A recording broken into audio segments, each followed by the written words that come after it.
Sabe, pra mim, tem algo muito errado quando a mulher de 45 anos precisa pedir desculpas por ter um rosto de uma pessoa com 45 anos. Você já reparou que hoje em dia, parecer jovem é muito mais do que uma simples estética, virou mais uma questão moral? Deixa de ser uma escolha, é quase como uma obrigação. E eu não tô falando de uma máscara de argila no domingo, uma noite de skincare ou a yoga facial, por exemplo. O problema é bem maior que isso. Eu tô falando é desses procedimentos estéticos que a gente tanto normalizou, que mudam completamente o rosto da pessoa, o aspecto físico, como se tivesse congelado no tempo. E tudo isso por quê? Porque envelhecer virou quase um ato de rebeldia. Tanto para os homens, mas principalmente para as mulheres. Um rosto com rugas de quem fisicamente tem mais idade incomoda. Incomoda as indústrias farmacêuticas de beleza, incomoda as mídias, incomoda as redes sociais e incomoda até a gente, porque nós normalizamos tudo isso. E isso acontece porque todos os dias nós somos influenciadas a buscar essa tão sonhada beleza juvenil, principalmente depois dos 25 mais. Quando a vida começa a ter um pouquinho mais de sentido e paz de espírito, a gente sai do padrão de beleza. Como assim?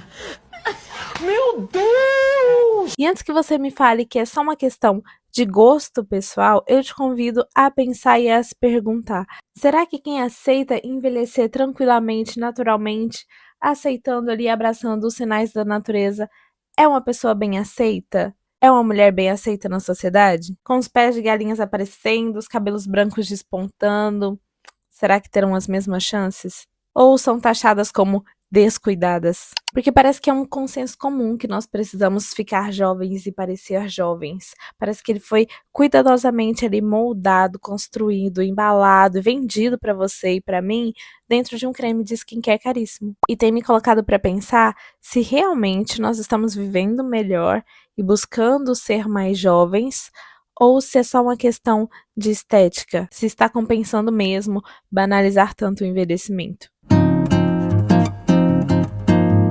Que atire a primeira pedra quem nunca se perguntou se já passou pelo auge da beleza e nem percebeu. Será que nós somos mesmo tão bonitos assim quando somos mais jovens? Às vezes eu acho que sim, às vezes eu acho que nós realmente somos condicionados a acreditar nisso. E antes que possa parecer que eu tô ficando maluca, olha, a gente realmente tem que lembrar todas as vezes que existe uma justificativa financeira por trás de todo o nosso comportamento de consumo. Eu já falei aqui nesse canal, todo mundo tem que vender seu peixe. As grandes indústrias vendem o dela muito melhor que eu e você. E são comportamentos de consumo geralmente atrelados bastante a um ideal, principalmente esses mais problemáticos. E, por exemplo, eles têm reflexos desde as roupas que a gente veste, dos filmes que a gente assiste, das músicas que a gente escuta, dos cremes que nós compramos, até o mais simples do mais simples chaveiro que você está usando, ele tem uma ideia por trás, uma estética, uma justificativa e um ideal canalizado junto, como a valorização da juventude, por exemplo. E se a gente for analisar certinho, de pertinho, com um olhar um pouquinho mais crítico, não é a juventude do ser jovem, é a juventude do parecer jovem. Virou um capital simbólico. E como todo capital, tem gente lucrando com isso, principalmente em cima das costas das mulheres. Tá cansada, Renata? Tô. Ai, as mulheres e suas dores e seus amores. É a gente que mantém o capitalismo, amigas. Isso é tão verdade e uma discussão tão antiga que tem até um artigo de 1972 pela Susan Sontag, que na tradução significa o duplo padrão do envelhecimento. Esse artigo, ele explana exatamente isso, em como na nossa sociedade a gente tem o hábito de medir a importância, a relevância do envelhecimento para o homem e para a mulher com réguas totalmente diferentes uma da outra. Sendo os homens mais velhos, sábios, charmosos, experientes, superiores. E um exemplo bem prático disso, eu não sei se acontecia com você, se você já percebeu isso, mas quando eu era mais nova, né, e assistia Jornal Nacional com os meus familiares, por exemplo, as mulheres sempre davam uma vangloriada ali no William Bonner, principalmente quando aquela mecha branca dele começou a aparecer, como se ele estivesse envelhecendo tal qual como vinho e tal. Mas assim, endeusando, sabe, um pouco essa questão do envelhecimento masculino, ele sendo muito bem aceito, porque ao contrário dos homens, tanto das mídias nacionais quanto de Hollywood, né, que tem esse envelhecimento muito mais bem aceito, Com as mulheres é exatamente o contrário. Elas são mais faladas, mais vangloriadas, muito mais bem aceitas quando elas aparentam não ter a idade que têm, e sim quando elas aparentam a estar mais jovens, como se estivesse congelado no tempo. Ou seja, a juventude feminina moldada realmente nesse valor de beleza, de fertilidade, de status. Não mais só uma questão de fase da vida. E muito disso começou com a influência ali dos anos 50, dos anos 60, com a ascensão de Hollywood, da televisão, né, que alcançou mais públicos, tinham propagandas, publicidades, né, de cremes femininos para as mulheres que vendiam esses produtos com o seguinte slogan: seja jovem e mantenha seu marido interessado. Hoje em dia, já trazendo para a nossa realidade, a gente muda essa questão do marido interessado para ser relevante nas mídias sociais, nas redes sociais, como por exemplo o Instagram. Eu sou blogueira e famosa! Eu não preciso disso! E se você acha que está muito longe da sua realidade, dá uma olhadinha com carinho para as últimas estéticas que estiveram em alta nos últimos anos. Sempre com esse embasamento da mulher bem mais jovem. Um exemplo bem recente aqui é o da Clean Girl, que eu posso dizer que assim, né, se expandiu mais do que as outras por mais tempo. A estética, se você olhar, for personificar isso, é uma garota de 19 anos. E até as outras estéticas, né, que seriam mais voltadas para as mulheres um pouquinho mais maduras, como o boho chique, a ascensão desse ano de 2025 dessa estética de novo, ela não é esse boho chique dessa mulher, dessa hippie mais madura, mais solta, mais leve. É dessa daqui, que é bem mais nova, que é o que a gente vê em várias propagandas e publicidades por aí. Porque a pressão da idade, ela tá nas entrelinhas. Se a gente for olhar bem, não é só na questão de Hollywood, mas sim nas entrelinhas, nos pouquinhos, nas estéticas, nas redes sociais, que é o que a gente consome hoje em dia majoritariamente. E aí, meu bem, que é quando a gente vê que o buraco é sempre mais embaixo. Tem até um vídeo aqui no canal falando sobre o burnout da beleza, que é que as mulheres elas nunca estiveram tão reféns de produtos de beleza para rejuvenescimento. Porque a gente vai consumindo esses negócios. Mesmo se você não esteja procurando uma publicidade que aparece, um anúncio, um vídeo que você está assistindo, um story despretensioso daquela influenciadora que você acompanha, vai entrando no subconsciente da gente. Vai criando umas ideias na cabeça. E quando você vê, você está consumindo ali sem querer, sem entender por que aquele tipo de produto, aquele tipo de serviço que traz essa promessa de um rejuvenescimento. E depois que você acabar esse vídeo, vai lá assistir o do Burnout da Beleza, que o link vai estar aqui na descrição. E aí, uma coisa que antes já não era tão bem aceita mais.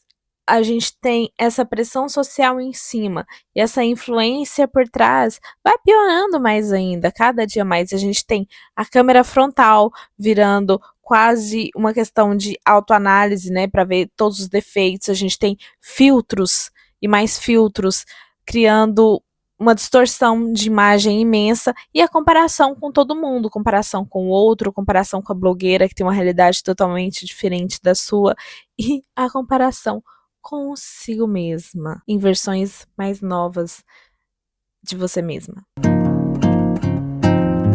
E aqui eu tenho um lugar de fala, porque eu acho que o meu auge da beleza passou sim lá em 2019.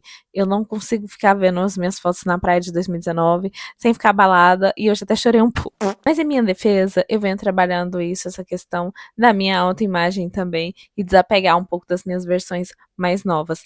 É uma coisa que acontece muito quando a gente é mãe, acontece ali nos primeiros anos, eu acho, da maternidade, pelo menos eu espero, e que a gente supere isso depois. Mas enfim, é o medo de envelhecer, literalmente, não pela velhice, mas pela aparência. Imagina só você não ter orgulho da idade que tem, mas sim vergonha. Isso é um sinal claro de quem se olha no espelho e só consegue ver coisas negativas. Mas será que isso é uma questão política e estrutural? Será que é um problema nosso, da nossa cabeça pessoal? Ou será que é um problema atual, realmente, do ambiente, da comunidade em que nós estamos? Será que esse sentimento, esse medo do envelhecimento, ele realmente é um sentimento nosso? Tem um livro que se chama A Era do Capitalismo de Vigilância, que inclusive ele está na minha listinha para ser lido ainda esse ano. Esse livro ele aborda um pouco isso, essa questão da indústria cria o problema e cria a solução para te vender a solução daquele problema que você acha que você tem. que é como essas grandes empresas, as grandes mídias, que eu não vou citar aqui, mas as grandes donas aí das redes sociais que a gente tem, elas nos usa quase como um experimento social e coloca alguns tipos de postagem, alguns tipos de anúncios para realmente ver a nossa reação, tanto sentimental quanto em compra, o quanto você está disposto a gastar dinheiro com aquilo. De fato, para descobrir o que é que mais traz esse sentimento de querer resolver esse problema e manter as pessoas ali naquele ciclo contínuo de compras. E é o que a gente sempre conversa aqui no canal, né? Que é sempre com o intuito de fazer as pessoas consumirem alguma coisa sem ter noção nenhuma do porquê elas estão consumindo aquilo. Seja produtos, seja serviços, seja tratamentos estéticos, procedimentos faciais, grande parte das vezes relacionando a isso a uma culpa que as mulheres deveriam ter ao envelhecer. Mais culpa para nós, mais lucro para eles. Tem esse artigo da Vogue aqui que me deixou pensativa também, que eu vou ler um trechinho para você. Produtos anti-envelhecimento não são novidade, nem a obsessão das mulheres com o envelhecimento. Até certo ponto, sempre tivemos um problema de discriminação etária. Faz parte da maneira patriarcal como somos ensinados, que nosso valor intrínseco depende de nossa beleza exterior, que é considerada primordial na juventude. Durante décadas, as mulheres se esforçaram ao máximo para parecer jovens pelo maior tempo possível. A diferença é que, agora que o mercado de anti-envelhecimento disparou, a recusa ou fracasso em participar dele é vista como uma acusação contra nosso valor moral. Tá vendo? A culpa não é só sua, não é uma loucura da sua cabeça. É algo do sistema, é político, é estrutural, é cultural e antigo. Mas segundo esse mesmo artigo, o mercado de anti-idade valia mais de 62 bilhões de dólares em 2021. E estima-se o valor aproximado de mais ou menos 75 bilhões em 2024, que passou agora. E é um mercado que não para de crescer. Imagina o quanto esse mercado está aumentando e aumentando cada vez mais, depois desse tanto de foto de algumas celebridades com o rosto todo esticado, todo trabalhado nos procedimentos que parece que é outra pessoa, mudou até a identidade da pessoa visual, a gente não consegue mais reconhecer a pessoa.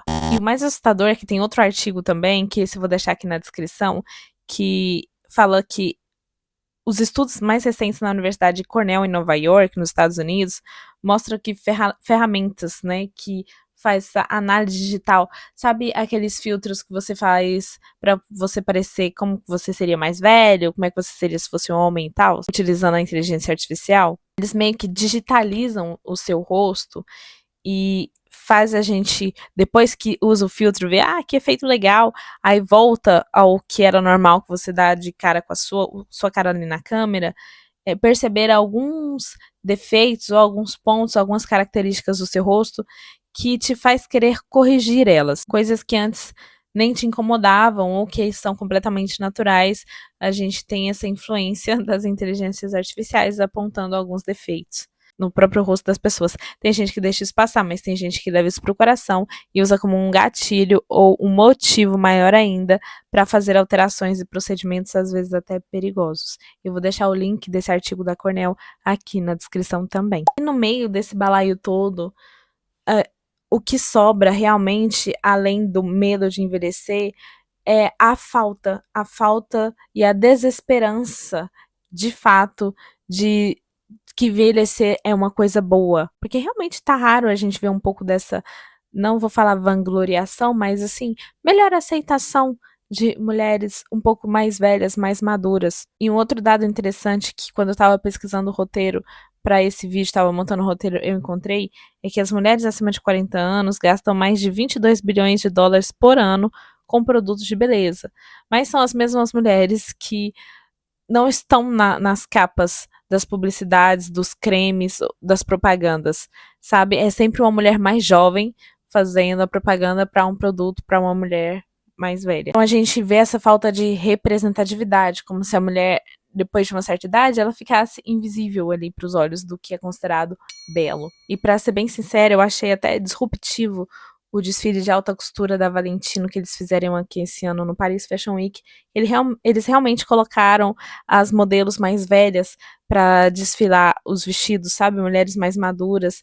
E assim, me trouxe um pouco de paz, um pouco de conforto por ver essa representatividade. Eu amo ver representatividade. Além de que 2025 ele tem a questão ali meio polêmica da romantização da apologia à magreza extrema, sim, mas esse desfile da Valentino, ele me deixou um pouco mais feliz com essa questão de colocar as modelos mais velhas. E uma outra coisa também que eu vi foi semana passada agora, eu fui na Sephora, vou até colocar a foto aqui pra vocês, e eu vi essa propaganda, essa publicidade, né, desse banner de uma das maiores lojas deles aqui em Paris, que é lá perto da ópera, que tinha essas mulheres mais velhas também, mais maduras na propaganda ali, na publicidade. Eu comecei a perceber, já tem mais ou menos umas 2 semanas que eu tô pensando nesse vídeo, o quão é raro, o quão é difícil ver mulheres mais maduras, mulheres mais velhas, mulheres reais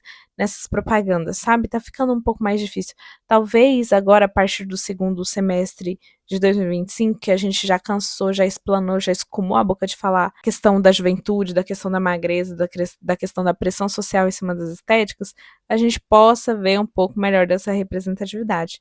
Mas que ainda tá raro, tá sim. E honestamente, na minha confusa opinião, essa questão do envelhecimento, ela vem ficando cada vez mais tabu e a gente vê essa crescente gigantesca da indústria farmacêutica e da beleza com essa propaganda, né, essa ideia de anti-idade, sendo realmente mais uma das consequências do nosso capitalismo tardio e da nossa cultura do fast fashion, do fast food, do fast like, do fast tudo, como se fosse normal e necessário ter tudo aos 22 anos. Você ter beleza, você ter saúde, você ter o corpo perfeito, você ter a estabilidade financeira, a ascensão, são coisas que podem levar uma vida inteira para ser conquistados, né? Se a gente for olhar realmente a realidade da maioria de todo mundo, as pessoas levam uma vida inteira, igual eu conversei com vocês no último vídeo sobre a questão de a gente ter vários produtos de luxo, ter acesso a vários tipos de experiência, mas não conseguir ter um bem, sabe? Tá, beleza, eu sei que tem a questão da prioridade, mas parece que nós estamos perdendo muito a paciência com essa cultura do fast. O esperar conquistar ou valorizar o tempo. Porque, gente, honestamente, eu acho que envelhecer é um privilégio. Penso muito nas pessoas que eu, Giovana, perdi, que ainda eram consideradas jovens, que não tiveram o privilégio de envelhecer. E o quanto quem ficou para trás, né, sofreu ou sofre até hoje. Não é o ciclo natural da vida, você ficar parado, congelado no tempo ali dos 19 aos 29. Sabe, eu penso que ver uma pessoa envelhecer ou envelhecer perto das pessoas que eu amo é um verdadeiro privilégio, sim. Significa que você passou tempo suficiente aqui na Terra, que você aprendeu, que você amou, que você viveu, que você experienciou, a ponto de criar ruguinhas, pé de galinha, ou até diminuir de tamanho. Porque assim, eu realmente acho que a gente tem que colocar limites naquilo que a gente consome, que a gente aceita como verdade, principalmente vindo da internet. É sempre colocar aquela mesma questão: isso tá tentando me induzir a comprar alguma coisa? A maioria das vezes tá. E olha, tem até um artigo da Psychology Today que fala o seguinte, que eu vou ler um pedacinho aqui pra você também. À medida que envelhecemos, um componente essencial da saúde física e mental é a percepção de que estamos envelhecendo bem. Especialmente, a maneira como encaramos o nosso próprio envelhecimento pode servir a como uma espécie de profecia autorrealizável, em que uma autopercepção predominante negativa do envelhecimento pode comprometer a nossa capacidade de lidar com o estresse, aumentando assim o risco de problemas de saúde como doenças cardíacas e declínio cognitivo. E esse artigo é muito interessante porque ele sugere que a gente troque esse termo de anti-idade para idade positiva, incentivando as mulheres a se preocuparem muito mais em envelhecer bem do que parecer uma pessoa jovem, bonita, ao invés de apresentar a sua própria idade. E, sinceramente, eu acho que a gente já pode começar por aí, que já seria um grande avanço. E eu queria saber de você também, qual é a mulher mais velha, mais madura, que mais te inspira na vida real e por quê? Na vida real, tá? Não quero saber de famoso, eu quero saber da vida real, que são essas pessoas que a gente realmente tem o privilégio de estar olhando ali e não só colocando dentro de uma caixinha de padrão de beleza. Deixa aqui nos comentários, escreve pra mim o nome e por que que ela te inspira. E assim, se você sair desse vídeo aqui com mais perguntas do que respostas, significa que eu atingi meu objetivo. Que o objetivo do canal aqui é esse. Não é bater o martelo, na verdade, com ninguém, assim, deixar a sua cabeça martelando de dúvida, igual a minha fica quando eu faço esses roteiros. E se você apoia esse movimento da gente parar de sentir culpa por estar envelhecendo e sim tentar envelhecer bem, feliz e melhor, deixa seu like aqui, se inscreve no canal, compartilha esse vídeo com uma amiga, porque esse é um sentimento que muitas de nós temos, mesmo que a gente não assuma. E obrigada por ter ficado até o final, é sempre uma honra pra mim estar aqui com você e eu te vejo no próximo vídeo.